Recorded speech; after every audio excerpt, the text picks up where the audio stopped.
Assalamualaikum warahmatullahi wabarakatuh. Selamat pagi anak-anak semuanya. Selamat bertemu kembali dengan pelajaran prakarya hari ini. Bapak berharap sampai hari ini kalian tetap sehat dan tetap bersemangat walaupun kalian atau kita semuanya belajar dari jarak jauh ya. Supaya kita mendapatkan ilmu, mari kita tetap berdoa agar Allah selalu senantiasa memberikan ilmu pada kita. Al-Fatihah.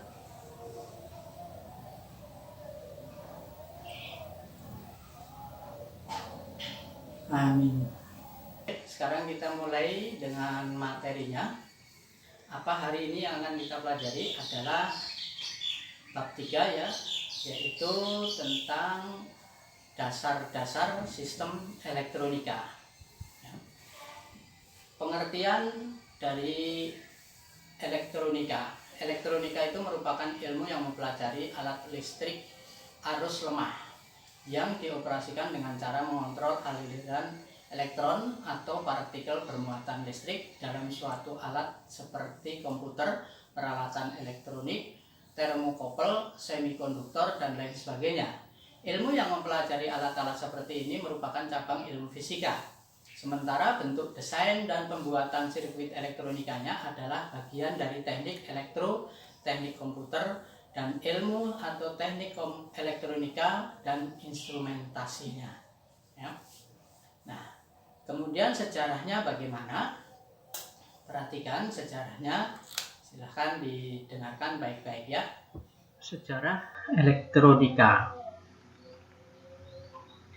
Sejarah elektronika dimulai di abad ke-20 dengan melibatkan 3 buah komponen utama, yaitu tabung hampa udara atau vacuum tube, transistor, dan sirkuit terpadu atau yang disebut integrated circuit atau IC.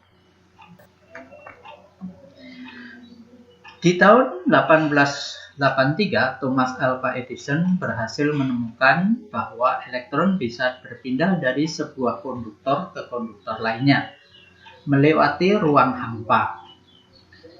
Nah, penemuan konduksi atau perpindahan inilah yang dikenal dengan nama efek Edison. Di tahun 1906, Lee de Forest mengikutinya, yaitu dengan tabung 3 elemen yang disebut trioda. Tabung hampa udara menjadi device yang dibuat untuk memanipulasi kemungkinan energi listrik sehingga bisa diperkuat dan dikirimkan. Aplikasi tabung elektron pertama diterapkan dalam bidang komunikasi radio. Di tahun 1896, Guglielmo Marconi merintis pengembangan telegraf tanpa kabel atau yang disebut dengan wireless telegraph dan komunikasi radio jarak jauh pada tahun 1901.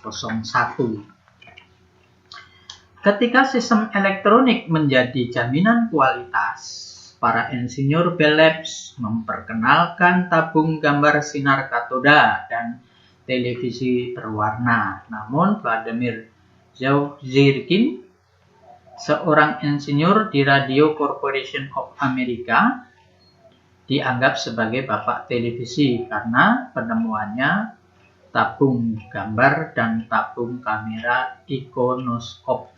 Komponen elektronika. Ya. Komponen elektronika dibagi menjadi 2, yaitu komponen aktif. Apa saja contohnya komponen aktif itu? Seperti dioda, kemudian transistor, kemudian IC ya, atau integrated ya. Kemudian yang kedua adalah komponen yang pasif ya. Komponen pasif itu contohnya adalah tahanan atau resistor, kapasitor, kemudian yang lainnya misalnya spool ya, gitu. Itu komponen pasif ya. Berikutnya, selain dari dua komponen tadi, sekarang kita ke konsep elektronika. Konsep elektronika itu kita bagi dua, yaitu elektronika analog. Ya. Apa itu elektronika analog? Yaitu elektronika analog ialah bidang elektronika di mana sinyal listrik yang terlibat bersifat kontinu. Sedangkan komponen yang digunakan umumnya disebut komponen diskrit. Contohnya apa kira-kira? Ya. Alat-alat yang menggunakan elektronika analog, jam tangan, ya, yang masih pakai jarum. Kemudian televisi, ya, televisi analog, ya, bukan yang digital. Atau model-model televisi lama. Yang kedua apa? Elektronika digital. Elektronika digital adalah sistem elektronika yang menggunakan isyarat digital. Elektronika digital adalah representasi dari aljabar Boolean dan digunakan di komputer, telepon genggam, dan berbagai produk konsumen lainnya. Contohnya itu, ya. Contohnya apa? Di sini misalnya untuk elektronika digital, misalnya alat musik, nih, ya. Kemudian kalkulator, kemudian televisi yang digital, ya, yang sekarang mulai beredar. Itu. Berikutnya adalah jenis dan manfaat elektronika. Apa jenis dan manfaatnya? Ya. Jenis yang digunakan dalam elektronika yang pertama adalah resistor atau tahanan, ya, namanya saja tahanan. Seperti apa bentuknya? Seperti nih. Ini disebut resistor tetap. Ya, kemudian ada resistor variabel. Ya. Nah, fungsinya apa resistor? Fungsi resistor itu adalah membagi arus, membatasi atau mengatur arus dalam suatu rangkaian, menurunkan tegangan sesuai kebutuhan yang diperlukan. Kemudian membagi tegangan, membantu dalam membangkitkan frekuensi yang tinggi dan rendah dengan menggunakan bantuan kondensator dan transistor. Yang berikutnya selain resistor apa? Kondensator atau kapasitor. Ya. Contohnya, nih ada beberapa kapasitor macam-macam, banyak, tidak disebutkan satu-satu. Fungsi utamanya adalah untuk menyimpan muatan listrik. Selain itu, kapasitor memiliki beberapa fungsi khusus lain, yaitu menghambat arus listrik, ya.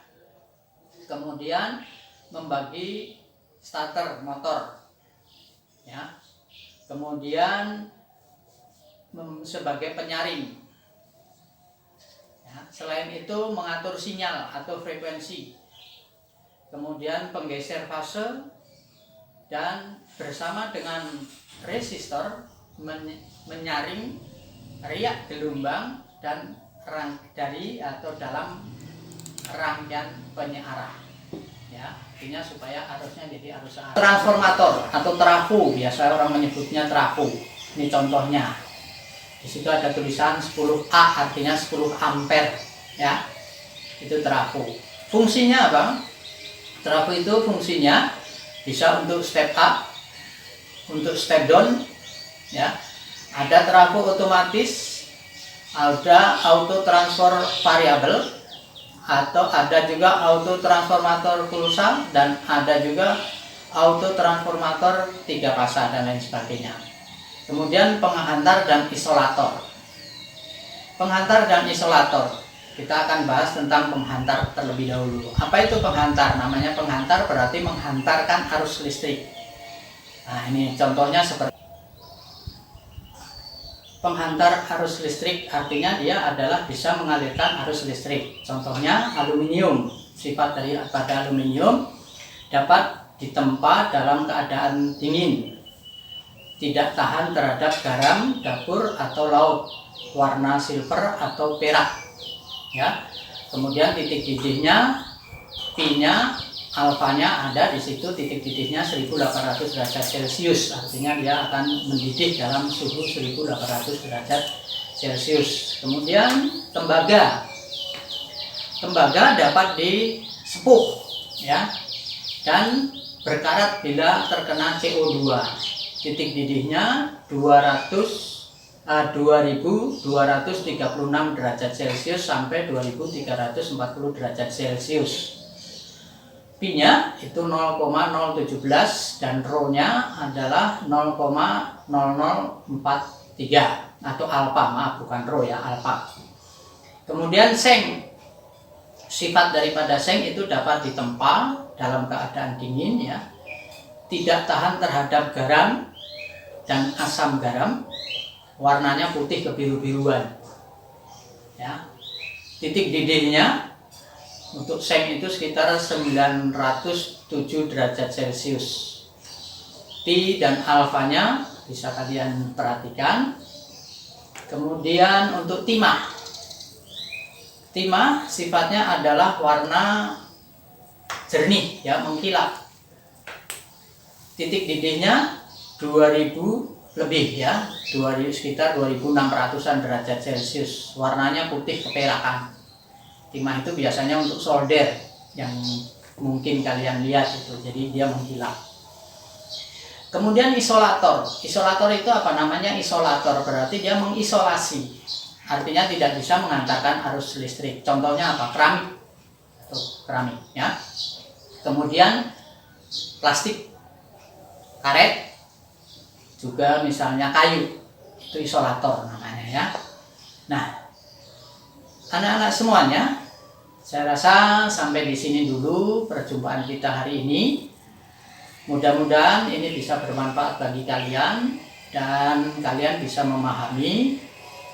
Nanti untuk kurang lebihnya silahkan kalian dapat mencari referensi baik dari internet, dari Google, atau dari buku-buku bacaan yang lain ya. Bapak akhiri saja sampai di sini. Bapak ucapkan terima kasih sudah memperhatikan, dan jangan lupa like dan subscribe, kemudian bunyikan lonceng. Bapak akhiri, wassalamualaikum warahmatullahi wabarakatuh.